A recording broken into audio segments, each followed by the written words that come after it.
আছো? নিশ্চয়ই ভালো আছো। মোটামুটি আমরা মোটামুটি ভালোই আছি ঈশ্বরের কৃপায়। দেখো না, ছাতা কালো মেঘ করে বৃষ্টি এসেছে। আজকে হচ্ছে বাইরে প্রচণ্ড রৌদ্র আর তেমন গরম, মানে রাস্তায় হাঁটা যাচ্ছে না। এই বর্ষাকালে একদিন দেখছি খুব বৃষ্টি, একদিন দেখি মানে প্রচণ্ড রোদের তাপ, আবার দেখছি একটু মেঘও করছে, আবার দেখি একটু রৌদ্র উঠছে। যেই রৌদ্রটা দিচ্ছে মনে হচ্ছে আর টেকা যাচ্ছে না।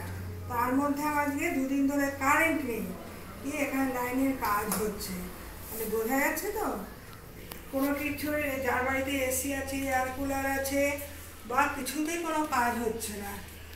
এই এখন দেখো বিকেলে জলখাবারে বিস্কুট নেই, তাই একটু বেকারি বিস্কুট নিলাম। আর একটু যেহেতু বাইরে বেরোলে মা একটু চিপসের প্যাকেটে না চিপস বলে কিছু থাকে না, আমি এখান থেকে এই চিপসগুলো ওর জন্য দিই। এমনিতেও 10 টাকা, তার থেকে মনে হচ্ছে একটু খেয়ে থাকবে। আর মাঝে মাঝে আমি শুকনো খাবার খাই। শুকনো খাবার বলতে এই যে ছোলা ভাজা, এই ছোলা ভাজা খেতে খুবই ভালো লাগে আমার। আর নিয়েছি মেয়ের গাঁটিয়া, মানে একটু দেখো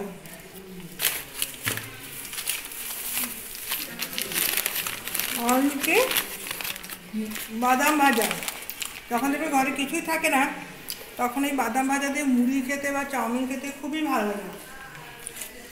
তোমাদের সঙ্গে কথা বলতে বলতে আমি একটু মুখেও দিয়ে নিলাম। কিন্তু সয়াবিনের প্যাকেটগুলো কি সুন্দর, এমনি যে প্যাকেটগুলো থাকে ব্র্যান্ডের, ওগুলো হাওয়া ভাওয়া থাকে। যেমন এই যে এই টাইপের খাবারগুলো দেখো কি সুন্দর হাওয়া ভাড়া, মনে হচ্ছে কতটা মুখরোচক। এই মুখরোচক খাদ্যগুলো দেখলে মনে হচ্ছে খুব বাচ্চারা প্যাকেটটা বেশি পছন্দ করে। তা আমি আবার দেখো এই প্যাকেটটা হাওয়া ভর্তি আর এই প্যাকেটটা হাওয়া নেই, এই হচ্ছে পার্থক্য। ব্র্যান্ডের জন্য সুন্দর সুন্দর যখন আমরা সাজতে, যখন আমাদেরও ভালো লাগে, যত খাবারগুলো সাজালে খাবারগুলো দেখলে বাচ্চাদের আকর্ষণও বাড়ে। দেখো যেগুলো দেখো চিড়ে ভাজা, সকাল সন্ধ্যা ভুজিয়া ও গাঁটিয়া চিড়ে ভাজা খেতে খুবই ভালো লাগে। আর গরমে তো শসা সবজি শ্যাপ শেষ। আর নিয়ে আসলাম ডিম। সকালবেলা মেয়ের স্কুল খুলে গেছে, ও সকালবেলা ডিম সিদ্ধ দিয়ে বা ডিম সিদ্ধ একটু বেকার কিছু খাবার দিলে ও টিফিনে খেয়ে নেয়, তা এখান থেকে একটু ডিম নিয়ে নিলাম। আর দেখো আমার বাড়তিতে সব গরমে আমি এবার জল দিয়ে ধুয়ে চান করতে হবে। সকালবেলা উঠে আমি পটলগুলো কেটে রেখেছি, কিন্তু আমার আর রান্না করা হলো না। দেখো এখন আমি দেখো একা মানুষ কি করব, সকাল থেকে উঠে খালি দৌড়ঝাঁপ করতে করতে এখন বাজলো 1টা। প্রথম থেকেই তোমাদের বলেছি আমার রান্না বসে 1টা 1:30টার সময়, খেতে খেতে প্রায় 3টে বেজে যায়। কিছু করার নেই, একা হাতে মেয়ে পড়তে যাবে, মেয়ে স্কুল যাবে, মেয়ে রান্না করো, তার টিফিনের পর তার স্কুল যাওয়া, এবার যতক্ষণ স্কুলে না যাবে ততক্ষণ আমাকে অপেক্ষা করতে হয়। এই সকাল থেকে চলে যুদ্ধ। সেই বিছনা থেকে একবার নামলে সেই শুতে শুতে বাজবে 6টা, কারণ সেই স্কুল থেকে এসে আবার তার জন্য খাবার তৈরি করো। তার সাথে সাথে আমাদেরও যুদ্ধ, ঘরে মেয়েছেরা কিন্তু কি বলে কাজ করে না, মানে একা মানুষ কি আর করো। এই তো মেয়ে স্কুল চলে যায়, তখন একজনের সাথে আমার খুব কথা কাটাকাটি হলো, তোমার তো স্বামী আছে, সকালবেলা বাজার হাট করে দিচ্ছ, ঘর ঝাড় দিচ্ছে, আবার স্বামীরা কি সুন্দর বইয়ে প্রশংসা করছে, ওই তো স্ত্রীর পা সব একা একা কাজ করে। আমি তখন অসুস্থ, তখন আনলাম ও আপনি অসুস্থ, আমাদের তো ঘরে যদি তরকারি নাও থাকে আমাকেই দৌড়তে হয়। ও আমার সঙ্গে প্রতিযোগিতায় নেমেছে, নামুক প্রতিযোগিতায় নেমে গিয়ে ফার্স্ট সেকেন্ড থার্ড হয় জানি না, রেশারেশিটাই বেশি। দেখো প্রতিযোগিতা নামছে সবাই, খেলার মাঠে যখন খেলে হয়তো একসাথে 15 জনকে লাইনে দাঁড়িয়েছে, কিন্তু ফার্স্ট হবে একজন, সেকেন্ড হবে, আমার ছেলে কেন ফার্স্ট হলো না, আমার মেয়ে কেন ফার্স্ট হলো না, এটা করে কোনো লাভ নেই। তা যদি বা প্রত্যেক বছরই তার ছেলে মেয়ে সব কিছুতেই পারদর্শিতা হবে, পারদর্শিতা হচ্ছে এতটাই সোজা না। কিন্তু কমলিকার ছেলে সব কিছুতেই ভালো, কিন্তু ওর মা কোনো প্রশংসা করে না। কমলিকার মাটা সবচেয়ে ভালো, কিন্তু প্রতিযোগিতা প্রতিযোগিতা যেখানেই যাও খালি প্রতিযোগিতা। প্রতিযোগিতা করে যদি জিততে পারে ভালো, মাঝপথে যেন হুজট না খেয়ে পড়ে। এখন আমি ছেলে মেয়েকে প্রশংসা করছি, বড় হয়ে সেই ছেলেমেয়ে কী করছে, মা বাবাকে নিচে নামাচ্ছে। হ্যাঁ তুমি কী করেছো আমার জন্য, কী বলবো বাবা, আমার মেয়ে একা একাই, ওকে সাইকেল উঠতে সাইকেল কিনে দিয়েছি, ওসব একা একাই করে।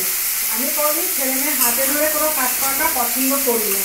জীবনটাও একা, চলতে হবে একা। আমি ছোটবেলা থেকে তাকে এই শিক্ষাটা দিয়েই বড় করেছি। সবসময় মা বাবা বলবে এই রে ছেলে কী করলো, মেয়ে কী করলো, তার পিছন পিছন ঠাট্টাটাও আমি পছন্দ করি না। ওদের যখন মোটামুটি 10 বছর হয়ে গেছে, ওদের বলেছি এখন থেকে একা লড়াই একা করতে হবে, কারো বাবা মা হোক বা কেউ কারো থাকে না। আর বাস্তবটা একটু চোখ কান খুলে রাখবেন। এখন আমাদের বাস্তব সমাজের ছেলেমেয়েরা এত ভালো, কি বলবো, তার বাবা মাকে অপমান করলে তার গায়ে লাগে, আর তার যে জেঠি, তার যে বাড়ির যে অন্যের সদস্যকে অপমান করে তখন তার মজা হয়। কারণ নাম ধরে আমি কথা বলতে চাচ্ছি না। এখন দেখো এক পক্ষে খুব আনন্দ হয়, এক পক্ষে খুব খুশি হয়। সে সবসময় চাবে আমি সব কিছুতেই যেন ভালো থাকি, অর্থের দিক দিয়ে হোক, আমার ছেলেমেয়ের দিক দিয়ে হোক, সংসার দিক দিয়ে হোক। তা ভালো হওয়াটা তো ভালো কথা। দেখো এখানে তোমাদের সাথে কথা বলতে বলতে একটু জিরেও দিয়ে দিলাম। এখন আমি বসাচ্ছি পটল আলু, মানে গামাখা তরকারি, যাতে এটা রুটি দিয়ে খেতেও ভালো লাগে। আর রাত্রের জন্য করে রাখছি গাঁটির তরকারি। এই দেখো গাঁটিটা একটু পেঁয়াজ দিলে ভালো হয়, কিন্তু পেঁয়াজ আমি দিচ্ছি না, প্রচণ্ড গরম। এখানে গাঁটির তরকারি বসিয়েছি। আর গরমকালে না মাছ মাংস খেতে সবজি খাওয়াটা অনেক বেটার। সব কিছুরই উপকার, কোনোটাই কি ছাড়া খাওয়া যায় না, কিন্তু রোজ রোজ তো আমাদের তো কিছু খাওয়া সম্ভব না। দেখো 2 রকমের তরকারি আমি বসিয়ে দিয়েছি, আর বেশ সুন্দর ভাজা হয়েছে। সবসময় যদি তরকারিটা যদি ভাজা হয় সেটা অটোমেটিক টেস্ট হয় বেশি। তাই এটা আমি একটু হালকা করে জল দিয়ে দিচ্ছি। এবার আমি ঘর মুছবো, ঘরটা ঝাড় দিয়ে আছি। যেই প্রান্তেই যাওয়া যায় সেই প্রান্তেই খালি ভিড়। এবার আমি এই দেখো পটলের তরকারিটা, পটল আলু সিদ্ধ হয়ে গেলে একটুখানি গরম মশলা দিয়ে দেবো, ব্যাস। আর কাঠি তরকারি তো কিছুই লাগে না, এটা একটু শুকনো শুকনো গা মাখা তরকারি হবে।